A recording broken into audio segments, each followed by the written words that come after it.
在正当青春的时候，他却独自肩负起照看5个孩子的重担，身上1分钱也没有的红儿无处可去。他带着孩子们在垃圾堆中捡起自己扔掉的鞋和包，带回原店尝试回收，攒点住旅馆的钱。在去店铺的路上，遇到了熟悉的好心人，他给孩子们带来了食物，并把自己所有的钱都给了红儿。到了店里，红儿把鞋包交给店主，店主随意一瞥，显得很不屑。他告诉红儿，这些东西根本卖不出去，会降低店铺档次。红儿请求店主能半价收购，店主拒绝了。突然看到孩子碰了店里的包，便对那孩子大声斥责。红儿气愤地抓住店主的衣领，最后红儿得到了钱，带孩子们去找旅馆，询问是否还有空房。店主看到红儿带了这么多孩子，果断拒绝了他。红儿尝试了好几家旅馆，却没有一个老板愿意接待。在这个冰冷的冬夜，红儿只好带孩子们在街头过夜。孩子们相互依偎取暖，只能相依为命。幸好还有转机，最终找到一家愿意接待的旅馆。但小宝宝的哭声影响了邻居，他们无情地被赶出来。没有办法，红儿求助于挚友珍珠，希望他能收留他和孩子们。但珍珠家的情况也很糟糕。红儿理解珍珠的难处，原本打算离开。珍珠说要偷偷拿点妈妈的钱帮她，红儿觉得还是不要了，心里也不好受，然后就带着孩子们离开了。闺蜜只能无奈地看着他们背影消失。红儿带着孩子们找到了一家桑拿房，让几个大一点的孩子去洗澡，她自己则抱着还需要喂奶的小宝宝。宝宝的哭声把隔壁的大叔惊醒了，大叔气呼呼地责骂了他们一顿。走的时候他还不留神，把奶粉罐给踢翻了。红儿赶紧想把奶粉捡起来，但被清洁工无情地扫走了。那一刻，红儿感到异常无助，她紧紧地抱住宝宝，宝宝在哭，她也忍不住哭了。生活的重压让她几乎喘不过气来，她感觉自己快要崩溃了。看着钱包里仅剩的那一点钱，红儿明白自己快撑不下去了。她望着宝宝，心中有了决定。然后她带着孩子们离开了桑拿房，走了一半，她忽然停下了脚步。她让孩子们在那里等她。老大不明白为什么，他挡住了红儿的去路。被逼无奈，红儿决定把小宝宝送到福利院去，否则他们几个都活不下去。老大气愤地把宝宝抱走了，其他孩子们也哭了起来。其实这些孩子都不是红儿亲生的，是他父母领养的。菊儿以为是因为这个，红儿才想抛弃他们。红儿气急败坏地承认了。菊儿决定带着弟妹离开，红儿挡住了菊儿。她向弟妹们保证，即使天塌下来，也要把他们养大成人。红儿一直对公司的大律师江河抱有好感，加上现在的绝境，她决定去找江河的弟弟俊河，重新谈论家里保姆的工作。俊河告诉他，保姆的位置已经有人了，但红儿对俊河说，自己的父母因为车祸去世了，当时正在准备葬礼，所以没能如约面谈，这就是他没能赴约的原因。俊河对这个女孩感到同情，红儿急切地求他帮忙，他相信俊河能理解自己。红儿先向珍珠借了些钱，决定还是先带着弟妹们在桑拿房住下。红儿站在镜子前，把自己的头发剪了，她对自己说，从现在开始，她不再是那个依赖父母的孩子了。她拿起剪刀，剪掉了自己真爱的头发。从此刻开始，她要全心全意做好5个孩子的妈妈。父母车祸去世后，一夜之间，她变成了孤儿，一肩扛起照顾5个弟妹的责任。红儿坚定的决心把5个孩子养大。今天红儿开始在江河家做保姆，为了不让江河发现弟妹们，她偷偷带了3个弟妹，悄悄进入江河家。本来是江河侄子太奎做的家务，太奎觉得红儿让他不舒服，就给了他一个教训。红儿费劲的把3个孩子带到地下室，趁太奎在客厅时，他偷偷去看望他们。这时候俊河和江河回来了，江河看到了红儿，质疑俊河这是怎么一回事。俊河说是上头的决定，他也没辙。江河命令俊河把红儿赶走。看着太奎幸灾乐祸，俊河让红儿用行动证明自己的能力，争取让江河满意。太奎转身就去告状，江河心有自己的打算。冒冒失失的太奎出来得意的告诉红儿，他要被炒鱿鱼了。红儿不放在心上，为了让弟妹有东西吃，他偷偷的煎了很多鸡蛋，拿着去地下室给弟妹们吃。菊儿急匆匆的给红儿打了个电话，可红儿已经睡大觉了。没办法，菊儿只好带着孩子准备翻墙，结果被太奎抓个正着。太奎马上去告状给2个舅舅，可江河觉得侄子喝多了胡说八道，直接把他拖进浴室，用喷头给他好好洗个澡。红儿在约定地点等菊儿，准备把菊儿带进江河家。江河深夜还在忙工作，突然听到了婴儿的哭声。江河和俊河没商量，自动出动，出来找声音的来源，只找到了醉醺醺的太奎。江河开始怀疑声音是家里传出的，红儿让菊儿看着孩子，自己去应对他们。红儿编了个理由，说是野猫叫，解释声音的来源。菊儿心里祈祷不要被赶出去，为了婴儿不哭出声，只好捂住婴儿的嘴，这样才算没被发现。红儿回到地下室，看到一干焦急的弟妹们，她决定亲自下场，亲自给婴儿喂奶，婴儿不再哭泣，这样红儿才安心睡了。一大早被菊儿叫醒，红儿这才发现自己睡过头了，她急忙跑向厨房，到处找找看，最后发现了一袋米。看到家里的3个男人都起床了，她心里打起了小算盘。红儿撒个谎，说自己凌晨起来的，可是家里米用光了，没米下锅。俊河立刻想到是太奎吃太多，把家里的米都吃光了，要不就是把买米的钱藏起来了。太奎不相信，跑去厨房一查，结果米真的没了。江河二话不说，把太奎带到浴室里去，又给他来了一番特别服务。太奎坐在餐桌旁，冷得直哆嗦，还不小心把喷嚏喷到了大舅江河身上。他赶紧拿起抹布往大舅脸上擦。江河被太奎这一通操作弄得没脸见人，紧接着泰奎又来了个喷嚏，这次直接喷到了小舅俊和身上。保姆为了藏住5个孩子的秘密，把孩子们偷偷藏到了雇主家的地下室。这下子麻烦大了，菊儿忍不住要上厕所，可泰奎还在客厅玩游戏，绝不能让他发现。幸好有个收物业费的人来了，正好把泰奎支开了，菊儿这才松了口气。泰奎回来急着要上厕所，可菊儿还在洗手间里。绿儿悄悄溜了出来，假装自己是附近的小孩，谎称自己的飞机玩具不小心飞到了泰奎家院子的树上，请泰奎帮忙去取。这样一来，泰奎被支开了，绿儿的计划成功了。他镇定地走开。当泰奎回家后，绿儿就进不去了，他在外边冻得瑟瑟发抖，真没办法了。绿儿只好躲进电话亭避风。他看到电话亭里有张电话卡，就给红儿姐姐打了个电话，不想让姐姐担心。他谎称自己骑着泰奎的自行车出来了。红儿听出绿儿声音在颤抖，意识到家里一定出事了。聪明的绿儿坚称没事。红儿告诉绿儿，他决定努力赚钱，买个房子，让孩子们能安心住下，不用再躲躲藏藏。绿儿回到泰奎家门口，在门口不停搓手取暖。菊儿趁泰奎睡着，将绿儿接回家。红儿接到公司的电话，被新任市长在营调侃了一番。在营打算晚上请红儿参加公司聚餐，这话听着就不靠谱。聚餐的时候，在营叫红儿多吃点，这样才有力气加班。看到红儿迟迟不动筷子，大家就开始取笑他，说之前聚餐都是吃的猪肉，这回居然有牛肉，估计是太激动了。红儿心里却在想，自己在这享受牛肉，弟妹们却在地窖里过着凄惨的日子，心里突然觉得很愧疚。聚餐结束后，红儿带着东西悄悄回到泰奎家，第一件事就是去看望弟妹。红儿小心翼翼地放下手中的东西，生怕吵醒了弟妹，但弟妹们已经醒了。醒的。弟妹们抱怨泰奎整天游戏，从不回自己的房间。懂事的菊儿不想红儿担心，让弟妹们快点睡，睡了就不觉得。红儿进了厨房，开始给弟妹们做美味的拌饭。正好江河也来到厨房，看到红儿做了那么多饭，他感到很奇怪。红儿急忙解释是因为太晚了，自己饿了就做了很多。江河笑称红儿真能吃，弟妹们好久没吃过拌饭，狼吞虎咽地吃起来。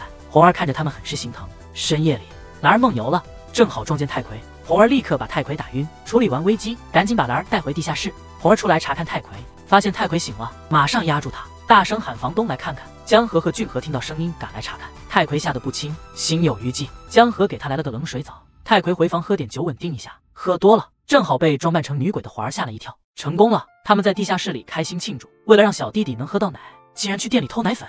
菊儿抓住机会，趁机溜了出来，但老板发现了，他让俊河帮忙抓人。俊河动作快抓住了菊儿，菊儿被老板大声训斥，正巧被下班回来的红儿看到。俊河不解他们怎么认识，红儿的眼神闪烁，看着老板打菊儿。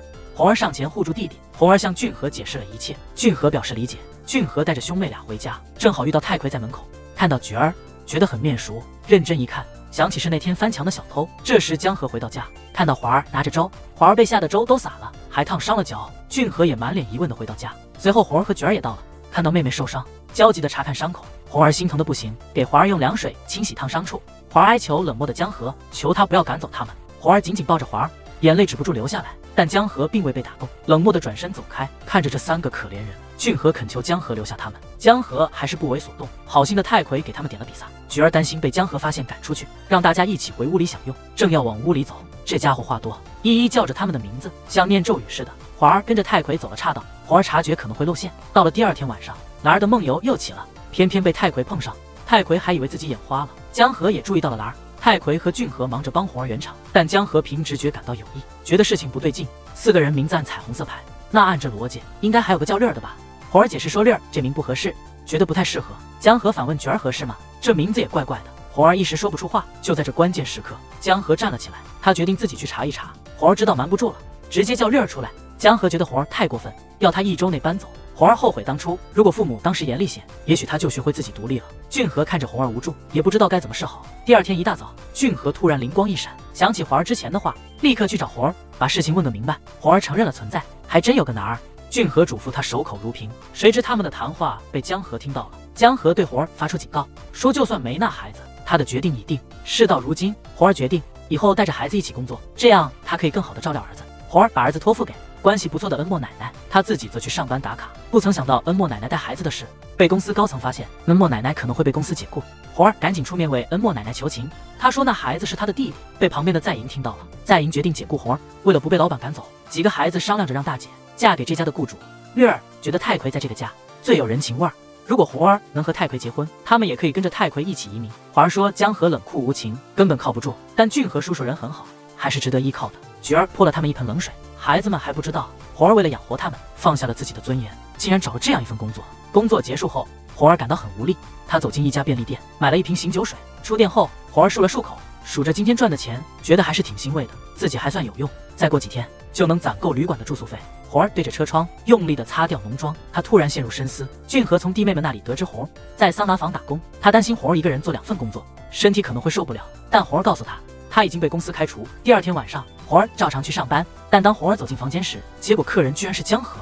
红儿当时都不知道该怎么办了。就在这关键时刻，俊和也到了。看到这个样子的红儿，他既震惊又心疼。事情结束后，俊和劝红儿别再做这工作了。红儿觉得能活下去就行。红儿走出包间，忍不住哭了。在家门口，俊和又劝红儿，就算这工作能挣钱，你的弟妹们会感谢你吗？正巧菊儿听见了，菊儿气愤地准备带弟妹们去孤儿院。红儿拦下了菊儿，他对菊儿说，能养活他们就行，这没什么丢人的。我不是说你丢脸，我是说把你逼成这样才丢脸。这次红儿决定洗心革面，回到公司求组长原谅。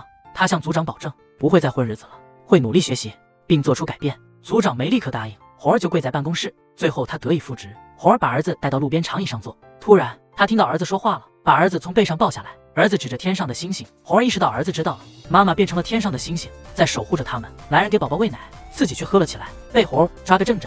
江河解释说，是怕烫着孩子。红儿教他正确的方法。高傲的大律师江河不但不感激，还把责任推给了红儿。随后太葵带着2个孩子回来了，江河感到很没面子，就把孩子还给了红儿，擦了擦嘴上的奶渍，自己灰溜溜的走了。今天的江河大律师一大早起床就收到了惊喜，还是半睡半醒之间，突然感觉脚下特别舒服，好像踩到了某样东西。掀开被子一看，居然是兰儿在他床上睡着了。江河叫醒兰儿，问他为什么睡在自己床上。兰儿迷迷糊糊的回答，说自己有梦游的毛病，然后又自然的睡了过去。大家还在急忙找兰儿，江河让红儿来他房间，把兰儿带走。红儿掀开被子，接着把兰儿直接从床上扔到地上。兰儿这才彻底醒了。菊儿要教训这个不懂事的弟弟，兰儿以为躲在姐姐后面就安全了，看到兰儿快被菊儿打，好心的俊和赶紧把兰儿抱走，菊儿紧追不放，一直追到院子里，最后兰儿被太葵抱走了。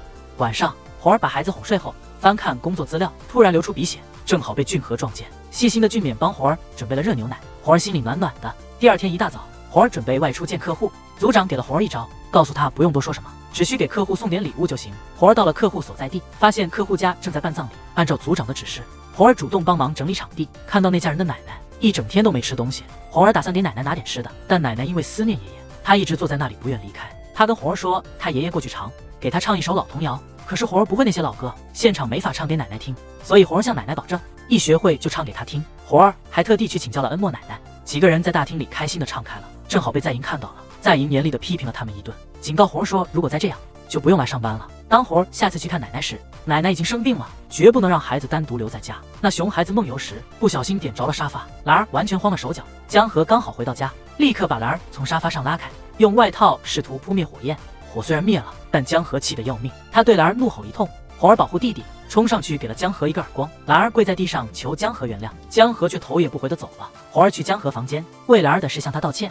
江河开始关心孩子的伤势，红儿说孩子已经没事了。江河最终原谅了红儿，红儿承诺用香喷喷的白米饭来补偿自己的过失。这时菊儿回到家，脸上满是伤痕，原来就在刚才，菊儿拿着网吧的兼职工资，正走在回家的路上，还没捂热那些钱，就被几个流氓盯上了。因为菊儿不从，他们就对菊儿动手了。菊儿觉得自尊受损，独自一人站在门外，看到江河出来，他马上躲开了。江河告诉菊儿自己没带钱，别想着离家出走了，快回去睡吧，别让你姐担心。红儿照例来看望奶奶，奶奶想出门透透气，红儿就推着奶奶的轮椅出门了。奶奶想起了已故的爷爷，忍不住哭了出来。红儿看到这一幕，就唱起了那首9倍的童谣，这歌声吸引了江河的目光。红儿一边唱一边看到奶奶哭得更厉害了，她觉得可能是歌曲太老了，就换了首现代点歌。奶奶听了忍不住笑出声，旁边的江河看着都笑了。在回家的路上，江河决定开车送红儿回家。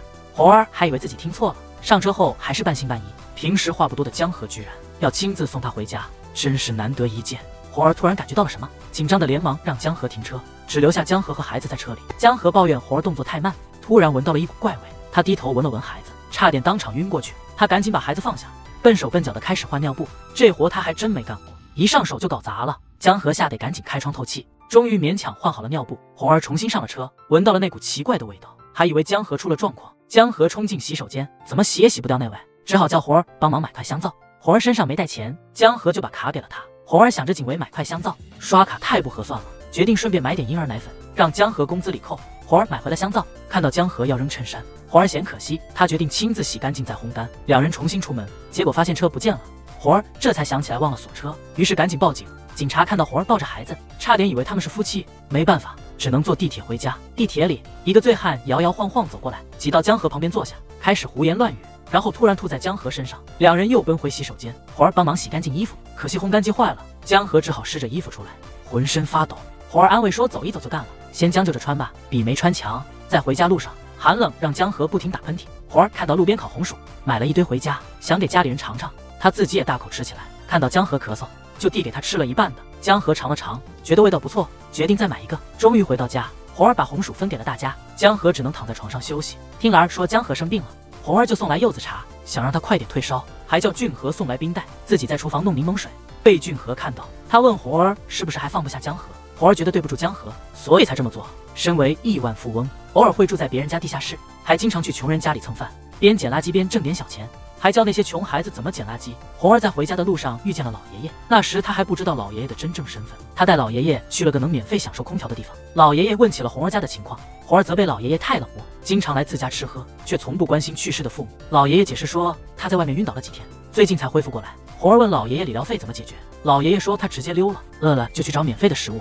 红儿觉得老爷爷的生活方式简直让人无法理解。他之前还和绿儿一起去捡垃圾，理应赚了不少。老爷爷也是讲究面子的人，看着红儿大声叫嚷，他让红儿坐下来，说他会好好反思。但红儿那时正气头上，直到服务人员走过来，红儿这才觉得有些不妥。老爷爷想去看看孩子们，红儿带老爷爷去了他工作的地方。快到了江河家，他告诉老爷爷自己在老板家当保姆。老爷爷简直不敢相信，以前只知道享乐的红儿竟然能当上保姆，而且老板还让孩子们住进来，真是个好人。到了江河家，红儿特意为老爷爷和孩子们准备了一顿饭。绿儿突然建议让老爷爷偷偷住进来，孩子们都支持这个主意，担心冬天老爷爷会冻坏，红儿就同意了孩子们的建议。在地下室，绿儿意识到1个月后就要搬家，打算和老爷爷一起在附近捡垃圾赚钱，但老爷爷把以前的拖车扔了，哪儿记得搬家前邻居有辆拖车可以借来用来赚钱。老爷爷感叹这么小的孩子都要担心生计问题。在深夜，红儿带爷爷悄悄去厕所，看见俊和走出来了，他赶快拉着爷爷躲了起来。爷爷问红儿那人是不是他上司，红儿回答说是系统开发部的组长。当红儿提到公司名字时，爷爷才意识到红儿在自己集团的公司工作。第二天早上，爷爷接了江河的电话，然后就回了公司。爷爷让江河暗中帮忙查找自己的亲孙子。江河对爷爷说，时间太长了，只能查到最近10年的记录。爷爷嘱咐江河一定要尽力找到孙子，说如果见不到孙子，他就无法安心。5个孩子为了帮姐姐赚钱，坐公交去找拖车，差点没起来。菊儿叫醒了大家，下车时才发现兰儿还在车上。孩子们赶到警局报案，警察联系了公交公司，告诉孩子们兰儿不在车上。这时兰儿发现哥哥姐姐们都不见了，她拦下一个正在打电话的阿姨，借阿姨的手机给红儿打电话，但一直打不通，她急得大哭起来。那位阿姨就带兰儿去了警局，兰儿哭得更厉害，害怕哥哥姐姐们不要她了，觉得自己被抛弃了。警察叔叔也联系不上，兰儿突然想起来，让警察叔叔打电话给江河。江河接到消息，立马来到警局，又给红儿打了电话。红儿赶到了警局，和江河一起带走了兰儿。警察也把其他4个孩子接过来了，红儿训了他们一顿。华儿差点把爷爷的事情说出来。江河看着孩子们饿得不行，就请大家一起吃饭。兰儿对这些都不太熟悉，一坐到餐桌，他对倒水都感到新奇，看到桌子能转也觉得很神奇，好像发现了新大陆一样。结果把汤汁全溅到江河身上了，还不小心把几个碗碟给打破了，不料又把炸酱面弄翻了，把江河那套贵的西装都弄脏了。这些熊孩子真是让人头疼。在另一边，在迎到了江河家，他为了给江河一个惊喜，亲手做了一桌子晚餐，想借此表达自己的心意，希望这样能够赢得江河的心。等江河他们一行人回到家，在营没想到会遇到红儿，他担心红儿会纠缠江河，便递给红儿一张支票，想打发他。可红儿不是那种轻易被金钱动摇的人，他坚决拒绝了在营。江河此时走进厨房，对在营说不要多管闲事。在营心里受了伤，他跑到酒吧沉醉于酒精中，俊和始终陪伴在他身边。他觉得在营太委屈了，两兄弟就因为这2个女人开始互相对立。身为千亿财阀的会长，竟然跑去别人家玩捉迷藏。爷爷带了些肉给孩子们，月儿开始抱怨爷爷有钱就知道买肉，却不考虑买房子。爷爷说吃饱最重要，说完便和孩子们一起烤肉。每次吃东西，这孩子总有感想要发表，不由得感慨最近吃的好东西太多了。爷爷以为红儿发了财，才给孩子们买这么多美食。兰儿解释说是因为自己走丢了，是律师叔叔的好意请他们吃的饭。爷爷真的很担心兰儿，就在家里还能走丢。这时泰奎突然回家了，孩子们借口马桶坏了，把泰奎带到了洗手间。菊儿催促爷爷快回地下室。泰奎从洗手间出来了，发现桌子上还有烤肉，他记得明明肉都吃完了。菊儿急忙解释说是他在冰箱里翻出来的肉，就随手烤来吃了。泰奎竟然信以为真，他注意到孩子们对炸酱面特别有爱，于是给孩子们叫了外卖。菊儿急着让泰奎取消订单，赶紧回到地下室去。菊儿提醒爷爷以后别带吃的过来了，容易暴露。爷爷感觉心都凉了半截，好心做事竟然还要挨训。这时爱管闲事的泰奎又溜达到地下室，孩子们急忙挡在爷爷前面，可爷爷个头太大，最终还是被泰奎发现了。太奎知道爷爷也会住在这里，就开始和爷爷拉家常。他向爷爷透露自己喜欢活，希望得到他的同意。太奎为了讨好爷爷，还特意请爷爷喝好酒，自豪地向爷爷炫耀，说自己的父母在国外做生意，未来家里的产业都由他继承。太奎请求爷爷同意这门亲事，爷爷突然酒劲上头了。太奎以为爷爷默认同意，太奎兴冲冲地把这喜讯告诉红儿调侃他说：“那你们俩结婚吧。”说完就挂掉了电话。没多久又有电话打来，红儿匆忙去见客户，客户是一位盲人，没拿到应有的赔偿金，还得去法庭证明自己的盲人身份，自己又没有钱请律师，只好求助于红儿。红儿找到江河，请求他尽快赔偿盲人客户，但江河坚持自己的原则，不为所动。红儿回到家，看到大家都没什么精神，他好奇地问怎么了。孩子们抱怨说吃得太撑，又是烤肉又是炸酱面点，爷爷还被灌了一整瓶酒。爷爷被吵醒了，还没完全清醒。红儿问爷爷为什么就这么随便答应他的婚事，爷爷坚定地说他没答应。正好儿子给爷爷打了个电话，爷爷没接。大家都睡了的时候，红儿再捡一块红布，爷爷看着有点迷惑。红儿解释说今天拓客没啥效果，想换身衣服试试，可能会有所改善。菊儿建议大家一起去，效果可能会更好。第二天一早，红儿带着爷爷和孩子们去了拓客的地方，大家帮忙助兴，拓客效果超好。晚上，红儿想给盲人大叔买点鲷鱼烧，转头一瞬间，他看到大叔的女儿被撞了。他本想上前帮忙，结果发现被大叔欺骗了。盲人大叔向红儿道歉，因为没钱请律师才这么做的。他承认自己错了，求红儿不要报警。善良的红儿理解他的难处，还是把鲷鱼烧给了他。大叔非常感激。红儿安慰大叔不用自责，他告诉大叔人生不会一直坎坷，总归会慢慢变好的。红儿从调查组那里了解到，是江河让他找的能证明盲人大叔失明的证据。红儿这才明白，原来一直冷酷的江河也有他温情的一面，竟然有3个男人同时喜欢上了他，这感觉太神奇了。在酒吧里，太奎当众拿出1克拉钻戒求婚，现场一片欢呼，可江河却不太高兴。红儿偷偷瞥了江河一眼，江河却刻意地躲开了他的目光。然后红儿终于开口了，他很抱歉地对太奎说，他不能接受他的求婚。红儿离开后，太奎只好一个人喝酒解愁。江河突然站起身离开了酒吧，在回家的路上，他发现红儿也在路上，本来想让司机停下车，但最后还是决定算了。红儿回到家之后，江河想对红儿说些什么，但话到嘴边又咽了回去，他不得不喝了口水试图冷静。太奎求婚的场景一直在他脑海里挥散不去，看来我们这位傲娇的大律师江河已经不愿意承认自己对红儿的感情了。俊河走进江河的房间，有意刺激他一下。江河听后紧张地抓着书本，意识到自己的心思已经被弟弟看穿，这兄弟俩还真是心有灵犀。俊河为哥哥的婚事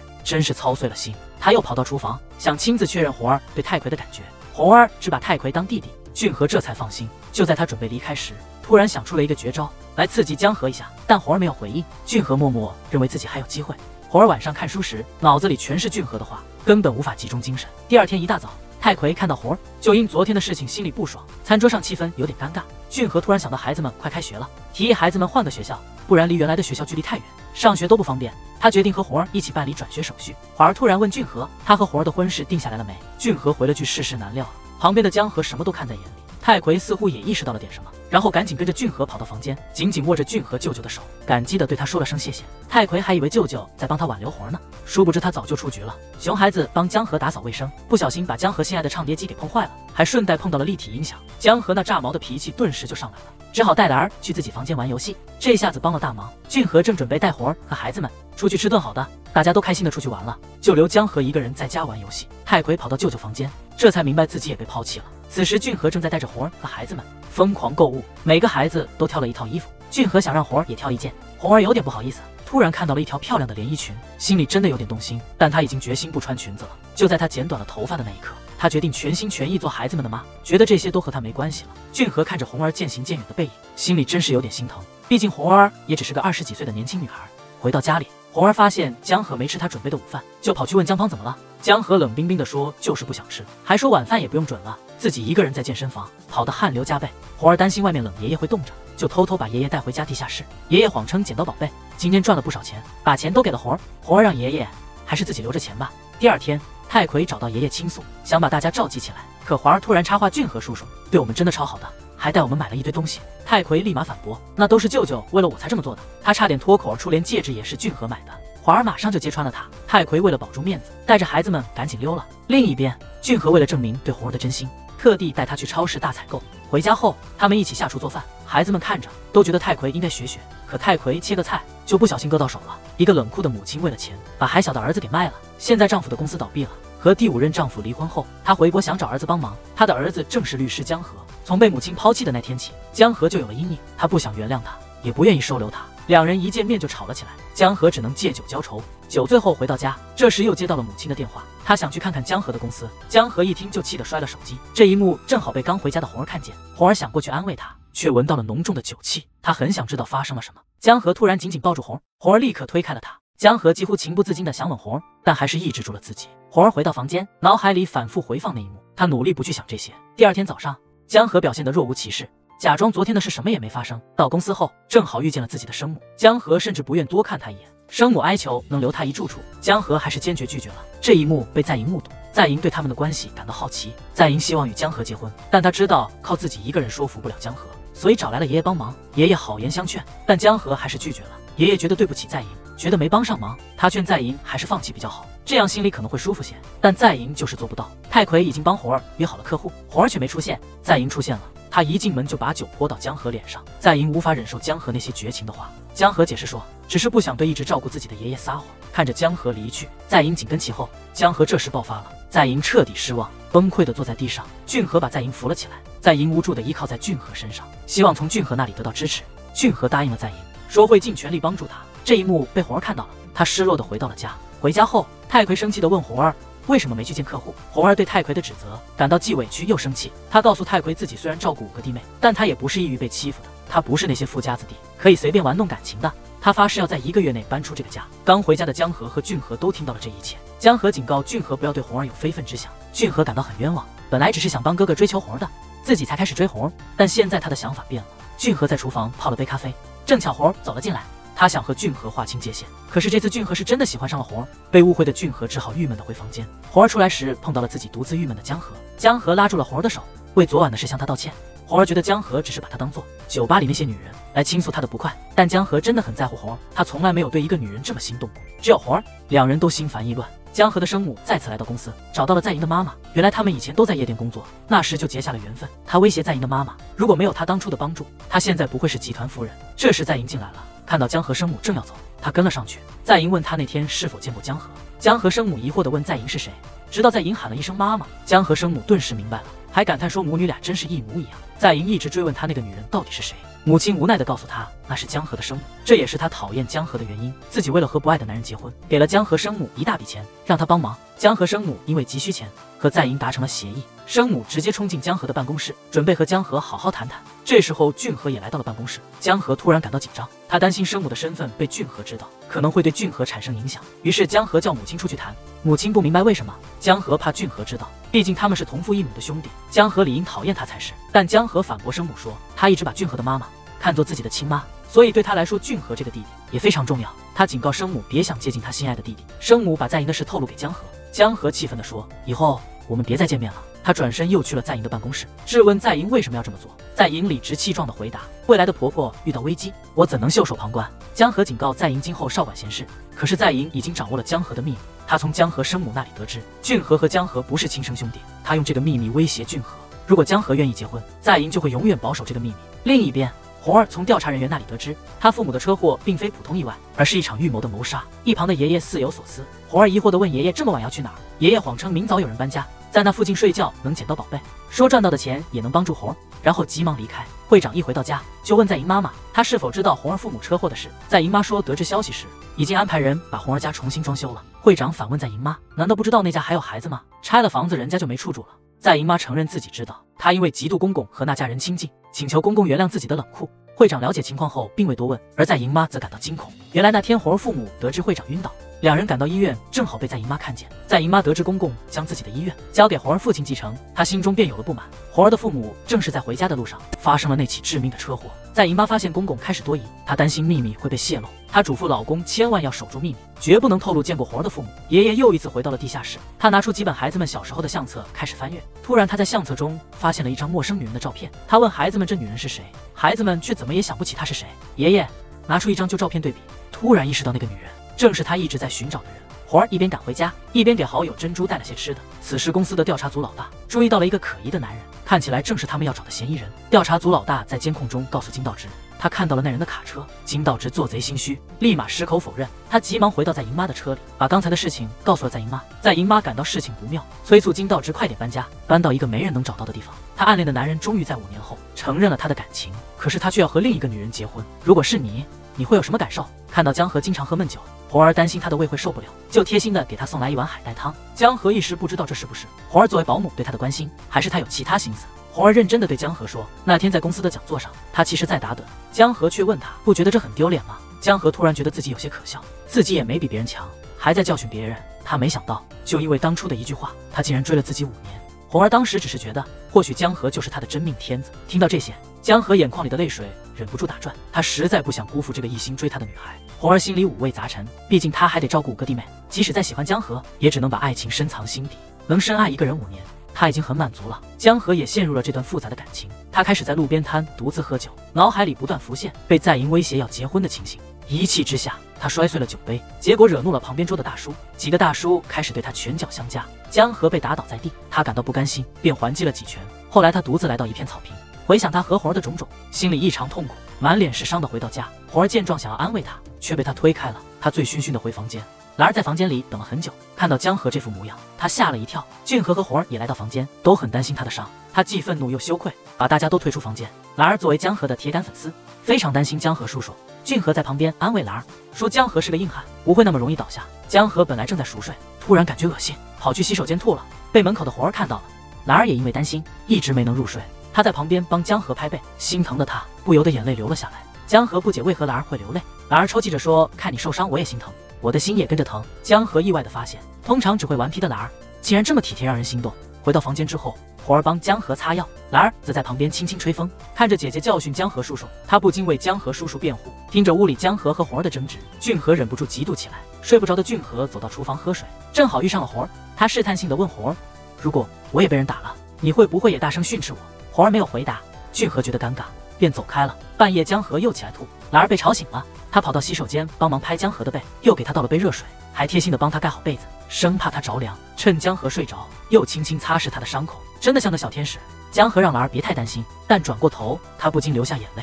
即使平时再坚强，也难免会感到疼痛。第二天一大早，江河看着自己的忠实粉丝兰儿那么辛苦的照顾自己的份上，决定满足他一个心愿。兰儿兴奋地告诉大家，叔叔要带我们去游乐园玩。这些孩子从没去过这样的地方，个个兴奋得不得了。到了游乐场，孩子们才知道，这也是江河叔叔第一次来。在孩子们的劝说下，江河被角儿拉去，准备尝试海盗船。江河紧张地谎称自己胃疼，想找借口溜走。角儿二话不说就拉着江河上了海盗船。整个过程中，江河紧紧握着角儿的手，下来之后走没几步就差点晕倒了。接着孩子们又带着江河去超市体验免费试吃的乐趣，看着孩子们吃得津津有味，江河却满脸尴尬。等几人回到家时，发现在营已经在家里等了很久。知道他们去了游乐场后，在营趁机提出了和江河结婚的事。财阀少爷本不喜欢女人，但为了不让弟弟知道他们是同父异母的关系，只能与自己不爱的人结婚。心机女和财阀少爷原本今天要举行订婚仪式，但因为家里保姆的穷小孩，一通电话就让他离开了订婚现场。俊河和红儿带着兰儿来医院咨询治疗梦游症。兰儿突然说想上厕所，但没过多久，俊河和红儿就找不到兰儿了。江河在路边发现了兰儿，兰儿向江河解释自己迷路了。江河疑惑为什么兰儿不给红儿打电话，兰儿突然哭了起来，小小的双手抱住了江河，向江河坦白，他并不是迷路，是不想看到江河和别的女人结婚，才悄悄逃出医院的。江河知道红儿一定很担心，便打电话告诉红儿。兰儿为了能多陪江河一会，又说自己饿了，于是江河带兰儿去了快餐店，精心照顾兰儿吃喝。看到红儿的电话来了，他催促兰儿快点吃，但兰儿还想多聊会儿。兰儿知道江河对红儿有感觉，江河问兰儿怎么确定自己喜欢红儿，兰儿直觉告诉他就是这样。江河感叹小孩子的世界真难懂。另一边，在营找不到他的未婚夫江河，只好直接来到江河家，正巧遇到红儿和俊河。红儿觉得很抱歉，因为是自己的弟弟迷路了，所以才给江河打电话。在营一气之下扇了红儿一个耳光，他认为这一切都是红儿故意为之。俊河赶紧把红儿拉到一边，他想让在营明白，强迫的事情不会有好结果，何必自讨苦吃，并且警告在营以后不准再欺负红儿，否则他不会坐视不理。这时候兰儿还在慢悠悠地喝着可乐，一心想说服江河改变主意。兰儿这次很认真地对江河说，在他家里，喜欢的人总被比作最亮的星星。上次听红儿说过，江河就是那颗最亮的星星，所以他特别希望他们两个能结婚。但江河叔叔还是没有被说服。现在江河总算可以带兰儿回家了。一回到家，红儿就严厉地批评了兰儿一顿。兰儿本能地躲到了江河身后。俊河见状，抱起兰儿，准备带她去自己房间避风头。旁边的在营实在忍不住了，他跟着江河进了房间，质问他为什么要这样伤害自己。江河解释说，他只是担心孩子，但在营担心江河被红儿利用。江河觉得在营太多疑，这让他感到很寒心。一气之下，在营愤然离开，在车里愤怒地盯着江河家。俊河在房间里安抚兰儿，还告诉兰儿以后有事可以找他。但兰儿更喜欢江河叔叔，这让俊河不禁有些吃醋。红儿在外头听到了他们的对话，他叫兰儿出来，保证不会责怪他。这时江河告诉俊河，两人决定一起出去吃饭，让红儿不用给他们准备饭菜。红儿和孩子们正在吃饭，泰奎笨拙地拿着一束花送给红儿，这反而让红儿感到非常不舒服。他对泰奎说，就算他单身，也不会把他当做男朋友。随着花束落地，泰奎的心也碎了，他伤心地向孩子们倾诉。虽然绿儿很喜欢泰奎，他还是劝他放弃。菊儿也建议泰奎放弃，毕竟红儿要养活5个弟妹，和他在一起会有很多麻烦。但泰奎不怕这些麻烦。绿儿觉得泰奎真是太可怜了。红儿带着爷爷回家，泰奎向爷爷诉苦，他抓住爷爷的手，向爷爷表达自己的真心，但他的爱情无法得到认可，只好放手了。爷爷叹气说，泰奎真是情深。红儿说，这家人只会说不做。爷爷知道红儿不喜欢这家人，就想给他介绍对象，可红儿觉得爷爷也不知道对方是谁，让爷爷别再想这事了，估计也靠不住。泰奎因为失恋，甚至开始绝食。捡破烂的爷爷给了一个穷女孩3000万的存折，女孩瞪大了眼睛，满脸不敢相信，甚至怀疑爷爷抢了银行。爷爷说，哪有银行让我抢的，这些钱是我一辈子都在存的。红儿不禁感叹，原来爷爷也挺有钱的。其实爷爷有个重要的请求，你妈妈的朋友吴正慧生了我已故儿子的孩子，我必须找到他。你想想看，吴正慧他有没有说过住在哪里？能想起来的话，一定要帮我找到他。如果找到了，这些钱将来都是你的，你也能租个房子和弟妹们住在一起了。不久之后，红儿在超市买东西，忽然想起那次在公交站，郑慧阿姨提到她搬到了东海市场附近，她立刻放下手中的物品，急忙买了一张去东海的车票。这时菊儿打来电话，询问姐姐在哪里。红儿撒谎说自己突然有出差。菊儿问道，还带着儿子去吗？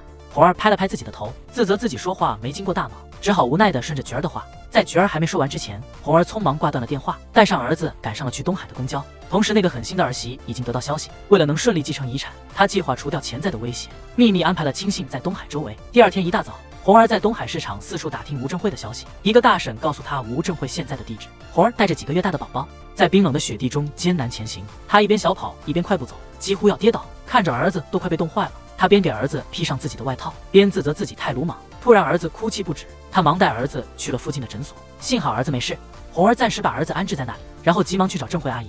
听一个大爷说，郑慧阿姨已经带着儿子连夜离开，实际上就在昨晚，那个恶毒的儿媳只是手下给了吴正慧一笔钱，让他带着儿子带着钱去国外，永远都不要回来，否则后果不堪设想。红儿叮嘱，如果见到母子俩，要告诉吴正慧他来过。他抬头的那一刻，看到爷爷和江河也在找吴正慧。红儿惊讶地问，爷爷怎么会在这里？听到这个称呼，红儿更加难以置信，原来爷爷一直在骗他。爷爷答应给红儿钱，但红儿不在乎这些钱，他只是想帮爷爷找到媳妇。可他的儿子也生病了，红儿对爷爷的感情从同情变成了厌恶，他感到非常无助，只能离开。红儿把儿子从诊所接回到家，开始收拾行李。弟妹们都在问姐姐怎么了。此时的红儿不想再待在这个家，她让弟妹们快点收拾好东西。这时江河恰好回了家，他二话不说就抱走了儿子，把儿子交给菊儿照看，然后拉着红儿去了厨房，在厨房里劝他一番。但红儿心意已决，心灰意冷的他带着5个弟妹离开家，重新开始了流浪生活。曾经捡破烂的老爷爷变成了亿万富翁，把一个贫穷的女孩当成了自己的孙女，还打算把财产都留给她，这是多大的好运啊！红儿带着5个弟妹坚决离开了江河家，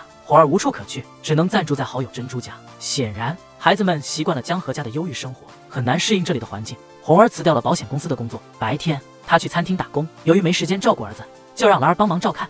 兰儿知道江河肯定很想念红儿，就趁红儿上班时给江河叔叔打了电话。江河看到来电显示是红儿，惊讶之余感到哽咽，但接电话的却是兰儿。江河从兰儿那里知道了他们的地址。爷爷听说红儿离家出走，一时情绪激动晕倒了。江河告诉爷爷，他知道红儿的住址，爷爷请求江河一定要把红儿带回家。江河根据兰儿给的地址找到红儿了，把她带到爷爷身边。爷爷开始解释，承认隐瞒身份是他的错，他这么做的原因是想看看红儿父母去世后能否独立成长，自己也担心把公司交给他，希望红儿能理解并原谅。等爷爷的家人都聚齐了，他把红儿介绍给他们，并宣布红儿是自己的亲孙女。在场的3人都很震惊。银和他妈妈送走红儿时，听到会长计划让红儿继承财产，银心里有了主意。心结解开之后，红儿回到保险公司继续工作。第1天回去上班，银对红儿的态度很冷淡，他认为红儿是在博取爷爷的同情才能继承财产，红儿却一头雾水，他根本不知道这件事。银以为红儿在装傻，红儿也没心思解释，他急忙去找爷爷，让爷爷把事情澄清。爷爷语重心长地说，你就如同我亲孙女一样，继承我的财产是应当的，这是我的心意，别说什么了，接受吧。但红儿坚决不接受，他觉得没有努力赚来的东西不能就这么接受。爷爷很不理解，这笔财产能让你生活得更好，为什么不要呢？红儿很清楚自己怕自己重回旧习，他拒绝了爷爷的好意，坚持让爷爷把他的名字从名单上除名。爷爷不能随便做决定，于是叫来律师江河。爷爷在江河面前抱怨红儿固执。等红儿离开后，爷爷让江河私下重写遗嘱，我会跟家里人解释清楚，之前的遗嘱其实是个误会。银这边为了保护自己的利益，竟然想让俊河和红儿结婚，才几个月的小宝宝就在孤儿院被父母遗弃了，现在才满1岁。却被诊断出癌症。医生通知了红儿，男儿需要做手术，但红儿和男儿不是亲姐弟，血型不匹配，无法手术。男儿的病情越来越严重，红儿急忙到男儿以前的孤儿院去找他亲生父母的信息。江河跟着来了，一巴掌打在红儿脸上，他以为红儿走投无路，想把男儿送回孤儿院。这时江河才意识到误会了。红儿向院长说明了男儿的病情，院长说男儿是被遗弃的，找到亲生父母几乎不可能。江河站在一边也很震惊，才知道红儿和弟妹们没有血缘关系，既同情又生气，不明白为什么红儿要承担这一切，还让男儿受这些苦。即使找不到亲生父母，也要找到血型匹配的人。他们赶到了医院，焦急地在病房外面等。红儿越来越自责，江河安慰红儿不用太担心，自己也在调动所有的人脉，寻找血型匹配的人。这时莹突然打来电话，江河这才想起今天是自己的订婚日，心里非常纠结。俊和的电话打来了，他终于接了电话，告诉俊和自己在医院，让他来替自己照顾红儿。在莹听到这消息也赶来了，他看到未婚夫和红儿在一起，准备大发雷霆，却被未婚夫拦住了。在莹问江河为啥因为一个外人不来参加自己的订婚礼，江河自己也搞不懂为何这样，但看到红儿一个人那么难过，知道不能让红儿独自承受去参加订婚礼。在莹接受不了这种解释，俊和偷听到了这些话，俊和开始怀疑他们的婚姻都是在莹的阴谋，但他已经揭穿了哥哥的秘密。俊和说自己从小学5年级起就知道他们是同父异母的，但俊和不懂为何母亲那么理解人，哥哥为何从不叫他一声妈。江河说他多想叫他一声妈妈，可自己觉得自己不配。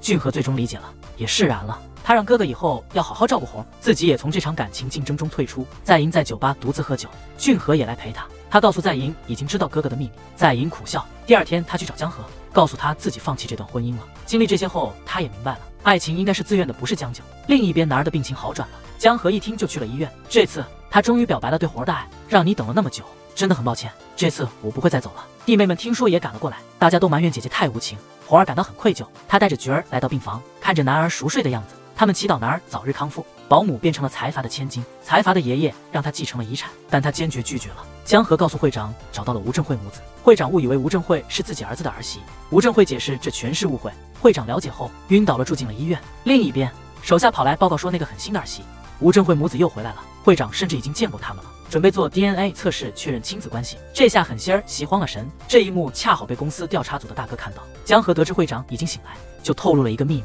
那天去吴正慧家的路上，他偶然看到了在莹的妈妈，他开始怀疑吴正慧母子是受在莹妈妈的指使才离开的。除此之外，江河还向会长透露，红儿父母的车祸跟在莹的妈妈有关。会长听后非常震惊，并嘱咐江河保密。不久后，会长得知吴正慧的儿子和自己并无血缘关系，狠心儿媳也从手下那里得知了这一消息。但没过多久，他从医生弟弟那里听到了更震惊的消息，亲子鉴定证实红儿是会长的亲孙女。红儿还在焦急等待，寻找和男儿血型匹配的人。财阀的爷爷告诉他已经找到了。红儿听后无比激动，向爷爷表示感谢。狠心儿媳心疼女儿过得那么痛苦，他请求江河和红儿结婚后去国外的分公司工作，这样就不会经常见到红儿。他觉得这样在莹心里会好受一些。而在莹已经放下了。就在不久前，他在医院见到了红儿，放下了所有偏见，真心祝福红儿将来幸福。他和俊和也开始了新的生活。我们的男儿手术后恢复得很好。